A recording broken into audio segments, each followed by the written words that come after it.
Salut à tous, j'espère que vous allez bien, c'est Romain et on se retrouve aujourd'hui pour faire un petit récap de la semaine des Parisiens en termes d'actualité bien évidemment parce que comme d'habitude ce club qu'on peut confondre avec une série Netflix a encore fait parler de lui, à mauvais escient peut-être, mais voilà, on se présente demain au Parc des Princes pour clôturer cette fameuse semaine avec la réception des Lillois. Je suis désolé si je suis parvenu en vidéo, mis à part ce fameux débrief sur le Classico, pourtant il y avait énormément de choses à dire en termes tactiques dessus, surtout j'ai re-regardé une grosse partie du match, mais voilà, ma famille était chez moi, je me suis consacré à elle, c'est normal, j'en suis absolument désolé, et cette vidéo sera probablement assez longue. Allez, on va ouvrir quand même pas mal de dossiers, encore une fois c'est regrettable, parce que les médias auraient pu ouvrir des débats, développer des arguments, faire passer des idées, voilà, faire valoir des opinions tactiques, mais non. On a préféré s'arrêter sur les travestis, les prostituées du bois de Boulogne,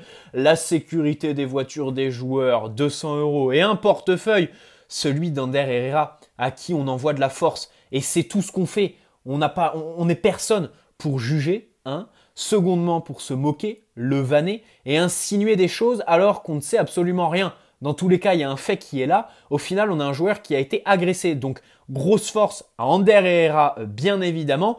Et le reste, franchement, on n'est personne pour parler et surtout, on ne sait pas grand-chose. Voilà pour cette histoire. Évidemment, le but de cette vidéo n'est pas d'en parler. On va ouvrir certains dossiers et essayer quand même d'aller à l'essence du foot. Et l'exemple parfait pour ça, c'est Marco Verratti parce que, encore une fois, bien sûr, on ouvre ce dossier. J'ai quand même envie de vous donner mes petites idées là-dessus. Et quand je parlais d'essence du foot, je trouve que c'est ce qui manque dans les analyses de certains. Et dans les arguments qui sont développés. Je développe. Beaucoup parlent de l'hygiène de vie. Évidemment, c'est ce qu'on peut reprocher à tous ceux qui manquent de réalisme sur Marco Verratti. Voilà, c'est évidemment de tout miser, en fait, tout centraliser sur son hygiène de vie, l'incriminer là-dessus, les boîtes de nuit, comment il mange, tout ça. Bref, la situation de confort dans laquelle il est. Mais je trouve quand même qu'il y a quand même quelque chose d'autre à faire valoir. Et ça, cette semaine, je l'ai très peu entendu. Bon, d'abord, les faits. Il s'est blessé pour 4 semaines selon Evolution. Et ce qui est marrant, c'est qu'au moment où le club a annoncé ces 4 semaines, eh bien, la fin de ce temps arrivait la veille du choc contre City à City. Voilà, le 24 novembre, le mercredi. Alors, donc on ne sait pas trop s'il sera disponible.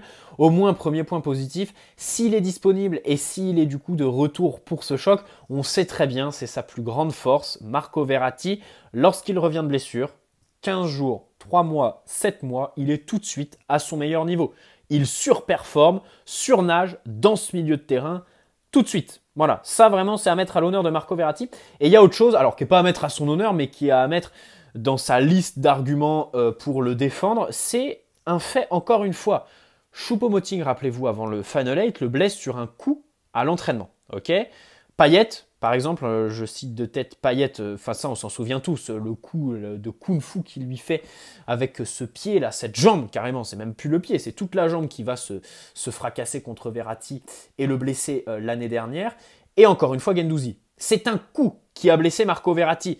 C'est un joueur qui est la cible des adversaires. Alors, Leipzig l'ont fait assez intelligemment il y a une semaine et demie, puisqu'en Ligue des Champions, ils ont plus axé le quadrillage de Marco Verratti par l'occupation de l'espace. Voilà, ils l'ont bien muselé parce qu'ils étaient à 4 dessus, numériquement et parce qu'ils étaient aux bons endroits pour couper les circuits de passe.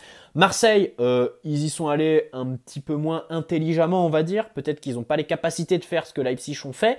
Peut-être aussi qu'il y avait un syndrome d'infériorité, d'imposteur que d'affronter un joueur de la classe de Marco Verratti, dans le sens où vraiment les mecs ils étaient obligés d'aller au contact, mettre des coups, essayer de se montrer un petit peu comme les petits chiens, vous savez, qui aboient beaucoup mais qui dans les faits, tactiquement, ne proposent rien du tout. Parce que vraiment l'OM, on a parlé de la mauvaise prestation du PSG, mais en face ils avaient peur. Sampaoli avait peur, ils jouaient avec beaucoup de retenue, et ça s'exprime dans les 1 contre 1. Ça peut paraître paradoxal, mais pour moi, cette peur, elle s'exprime quand tu arrives en 1 contre 1 et qu'il y a volonté d'aller casser du Parisien. Bien sûr, il y a la dimension du Classico à prendre en compte aussi, évidemment, on ne l'oublie pas.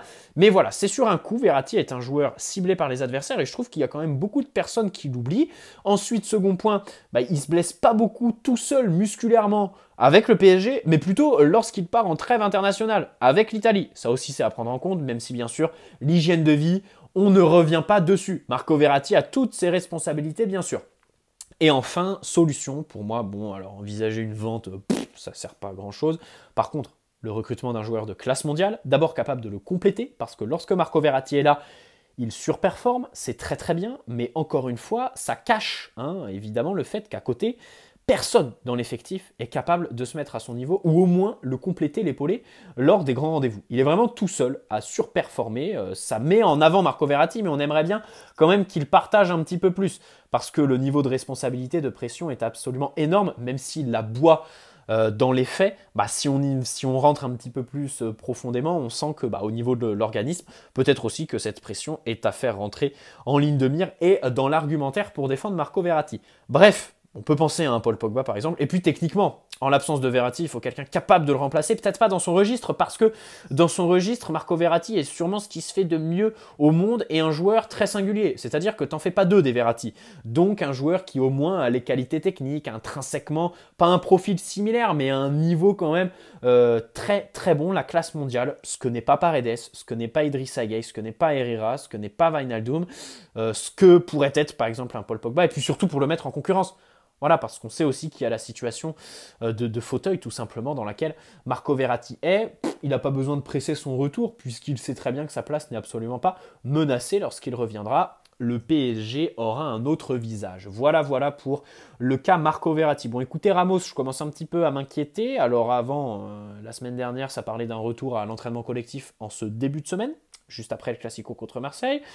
Il n'en a rien été. Maintenant, le club annonce que ça avance très positivement, bref, que du blabla, et que, alors ce serait pour le courant de la semaine prochaine, le retour avec le groupe à l'entraînement collectif. Ça veut rien dire, ça peut être lundi comme ça peut être dimanche prochain. Courant de la semaine, excusez-moi, c'est très très vague, et je commence à me poser des questions. C'est la première fois. Ma vidéo que j'ai fait sur lui il y a 15 jours, 3 semaines, je me disais peut-être que, voilà, pour le match contre Leipzig, il serait là, pour le Classico aussi, mais là, il n'est même pas retourné à l'entraînement collectif. Donc, c'est-à-dire qu'il y a encore plein d'étapes dans son rétablissement. L'entraînement collectif, être dans le groupe pour un match, rentrer sur le terrain 15-20 minutes, ça va être compliqué à gérer pour Pochettino parce que Ramos est un joueur quand même, un joueur de sa trempe. C'est compliqué de le faire rentrer pour 10 minutes, mais c'est obligatoire. Il est obligé de passer par cette case. Et s'il faut le faire sur 2 ou 3 matchs, il faudra le faire sur 2 ou 3 matchs. Ensuite, jouer 90 minutes.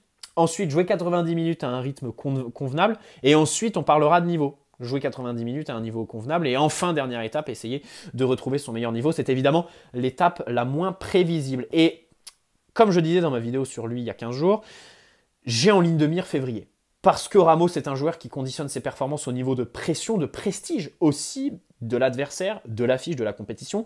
C'est pour ça que plus il y a la pression, mieux il est, plus grand il est. Et c'est aussi pour ça que lorsqu'il faut aller chercher les 3 points le samedi à 17h contre Strasbourg et tout ça, il faut s'attendre à des petits sauts de concentration, des performances en dents de scie, qui ne veulent absolument rien dire, à part le fait que Sergio Ramos est un joueur, tout simplement un monument, un très très très très grand joueur, qui conditionne son niveau de performance au prestige de l'affiche. Donc c'est pour ça que j'ai février, les 8e de finale en ligne de mire, mais je commence quand même à m'inquiéter. Parce que j'ai l'impression que toutes ces étapes, plus le temps avance, moins il y a de chances qu'elles soient réunies à la veille, tout simplement, du 8e de finale aller de Ligue des Champions si on se qualifie. Surtout que là-dedans, il va y avoir la trêve hivernale qui va arriver. Donc il va falloir réentamer un petit processus, un mini processus. Pour Sergio Ramos, c'est petit parce qu'on sait tous qu'il est très professionnel, de remise en jambe. Parce qu'il y aura les fêtes bien sûr, on ne va pas leur demander de rester au camp d'entraînement pendant les fêtes, ils vont évidemment faire la fête, se faire plaisir avec leur famille, et ça me permet de faire ma transition avec Neymar, parce que lui évidemment c'est un joueur qui a besoin d'une vraie remise en forme en janvier, parce qu'il revient du Brésil un petit peu, il y a eu l'année où il y avait la vidéo où il était bourré, l'autre où il avait du gras en plus, et dans tous les cas, le point commun de toutes ces années, c'est que en termes de timing, c'est tout le temps juste. Soit il se blesse, soit il est vraiment au sommet de sa forme pour le 8e de finale aller. Et encore, en général, les 8e de finale aller, c'est pas ce qui réussit à Neymar parce que il manque de lucidité, il n'est pas vraiment dans son assiette parce que physiquement pas en forme. On se souvient de son match à Dortmund par exemple, même s'il y avait d'autres facteurs comme le fait que le club l'a mis au frigo qui ont influencé sa performance. Neymar, justement. On va pas incriminer Pochettino, c'est pas une question de placement. Pour moi aujourd'hui, on peut l'envisager en tant que relayeur parce que bon, ça le suit depuis 1 an et demi, j'ai envie de dire. Les problèmes de finition, dans le dernier tiers du terrain, son influence, le fait qu'il soit incisif, ça s'est perdu. Et surtout le fait que dans les grandes affiches, c'est quand même quelqu'un qui aujourd'hui avale 10 km en moyenne. Enfin 10 km 2 je crois contre City, c'est absolument énorme. C'est digne d'un milieu relayeur. Donc déjà, pour moi, l'absence de Marco Verratti pour ces 4 semaines, elle doit se traduire par un gros choix tactique. Et pour moi, c'est faire redescendre un des trois. Messi, Neymar ou Di Maria pour faire remonter les ballons. Pas au même poste que Verratti, évidemment pas en sentinelle, avec tout le travail de positionnement, évidemment, toute l'expérience aussi qu'il faut, la connaissance du poste. Mais voilà, en tant que relayeur numéro 10, numéro 8, 10, et personnellement, je mettrais Neymar voilà, dans l'axe, avec évidemment son abattage, parce que les contrôles simples, il n'y arrive plus. C'est des passes, les passes simples, pareil, voilà, c'est des contrôles à 3 mètres. Ça ne réussit pas à prendre de vitesse ses adversaires. Lorsqu'il est au Brésil, il performe, on va dire, dans les grandes lignes. Il y en a beaucoup qui s'en plaignent. Pour moi, l'explication, elle est très très simple. Voilà, quand il est au Brésil, il est renfermé avec ses collègues, tout simplement. Il est dans une ambiance de travail H24 sur 15 jours, voilà, avec l'équipe nationale. C'est un petit peu comme Paul Pogba avec l'équipe de France, un joueur de tournoi qui est très très fort. Jamais été aussi fort que lorsque tu le prives de ses sorties, des réseaux sociaux et tout le bordel, quand tu le mets à l'écart. Voilà. Alors qu'à Paris, évidemment, il y a la vie qui mène. Je pense qu'il y a quand même une remise en question à avoir. J'irai pas non plus jusqu'à dire qu'il est blasé de tout, qu'il est en dépression et qu'il en a marre, il est fatigué mentalement, usé, on va dire, du foot. Je pense pas ça. Ça reste quand même un joueur de talent, j'espère, et je pense aussi qu'il va se reprendre et qu'il va retrouver une certaine forme parce qu'il nous la doit bien. Son année 2021 est quand même assez inquiétante, je pense qu'on peut utiliser ce mot, et il est dans les 30 du Ballon d'Or. C'est assez frauduleux tout ça, je pense qu'il faut quand même le rappeler. Je pense que ça va hurler au scandale là entre les pro Lewandowski, les pro Benzema, les pro Messi pour l'attribution du Ballon d'Or, mais je crois que rien que le fait que Neymar soit dans les 30, c'est déjà sujet quand même à un énorme débat, voilà, parce que ça reste quand même assez frauduleux. Voilà pour Neymar. Bon, écoutez, Lionel Messi est incertain, perso, je mets une pièce sur le fait qu'il était parti faire les clichés en secret pour le Ballon d'Or France Football, parce qu'il n'était pas du tout dans le point médical du club. Pochettino a parlé d'une gêne musculaire, bon, c'était quand même assez vague, je suis désolé. Et puis surtout de l'autre côté, j'ai aussi envie de me rassurer, bien évidemment, Messi qui doit jouer dans l'axe. Il y a quelque chose qui a fuité dans les médias, là, une tendance qui se disait sur les réseaux sociaux. Pochettino met Messi sur le côté parce que les adversaires qui nous affrontent mettent beaucoup de densité dans l'axe. Du coup, ça permet à Messi de recevoir le ballon tranquillement, aller en 1 contre 1, faire les différences face au vis-à-vis en 1 contre 1. Mais je suis désolé, quoi. Il n'y a qu'à prendre l'exemple de son contrôle extraordinaire qui élimine au milieu de terrain contre Leipzig, là. Son contrôle orienté incroyable en une touche, qui prouve tout simplement que Messi, c'est plus du tout le joueur qui est capable de jouer dans le registre d'espace, en fait, qui est plus capable d'utiliser les espaces. Il est capable d'en donner pour Kylian Mbappé, d'attirer les joueurs et de distribuer pour Mbappé, mais en aucun cas de jouer de l'espace. C'est pas possible. Pour moi, il doit être dans l'axe, à contrôler, à éliminer son vis-à-vis en une touche, bien évidemment, à éliminer plusieurs adversaires par la passe, en brisant des lignes, bien sûr, en étant trouvé entre les lignes, mais en aucun cas en allant se présenter devant le vis-à-vis, faire un dribble et puis essayer de le prendre de vitesse tout seul. Non, ça sert à rien. Surtout sur le côté, il y a Hakimi pour faire ça. Il y a Hakimi pour faire ça et Mbappé qui peut aussi dézonner. Donc demain, j'espère que ça va tenter Verratti Messi, pardon, putain, je les confonds tous les deux. En même temps, leur entente, pour moi, c'est la plus grosse marge de manœuvre du PSG parce qu'il y a vraiment beaucoup à faire entre Verratti et Lionel Messi. Bref, dans tous les cas, pour moi, demain contre Lille, il faudrait peut-être le tenter en faux numéro 9. Avec Di Maria sur un côté, Neymar, soit relayeur et Draxler sur un côté, soit Neymar sur un côté aussi. Je pense que Danilo sera encore une fois titulaire. Après, si Pochettino privilégie son 4-2-3-1, écoutez, Messi, Neymar devant, Di Maria et Draxler sur un côté. Après, objectivement, je pense qu'il va mettre Icardi. Et dans ce cas-là, il faudra quand même jouer sur les centres. Et dans tous les cas, Mbappé est absent. Voilà, son infection ORL là, on la regrette bien sûr. D'un autre côté, on va pas lui reprocher de louper un match une fois tous les 10 matchs. Surtout que lorsqu'il est là, c'est pour faire les statistiques et porter l'équipe. Bref, dans tous les cas, le seul motif d'espoir de son absence de demain, c'est évidemment le fait que Pochettino pourra plus dire à tout le monde, bon les gars, le plan de jeu, c'est on balance devant et on espère que Mbappé sera trouvé dans la profondeur. Parce que là, il n'y a personne pour jouer dans le registre de Mbappé.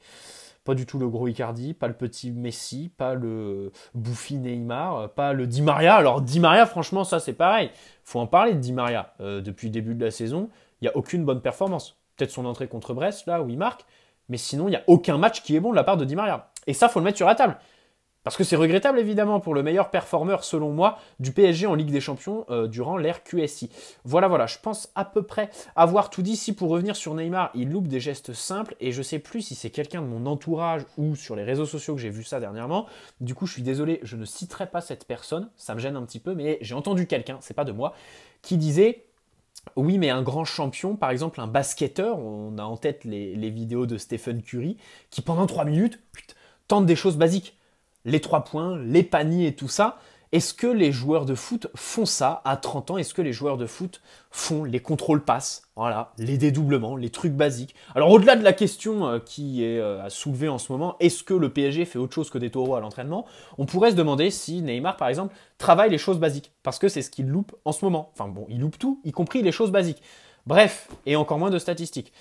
Bref, j'espère que cette vidéo vous aura plu. Je serais curieux de savoir quand même si Neymar fait des contrôles passes au moins une cinquantaine ou une centaine tous les jours. Et quand je les vois au Parc des Princes, ils sont assez loin les uns des autres. Ils essayent de faire les contrôles les plus académiques possibles, des passes longues très précises, évidemment, qui donnent du spectacle. Mais bon, ça travaille pas trop les gestes basiques. Voilà, j'espère que cette vidéo vous aura plu. J'ai eu plein de galères à la faire. Je vais pas vous détailler. Ça fait 3 fois que je la tourne. Donc je suis un peu lassé de dire 3 fois les mêmes choses, j'espère que celle-là va passer. N'hésitez pas à poser un like si cette vidéo vous a plu, vous abonner si ce n'est pas déjà fait.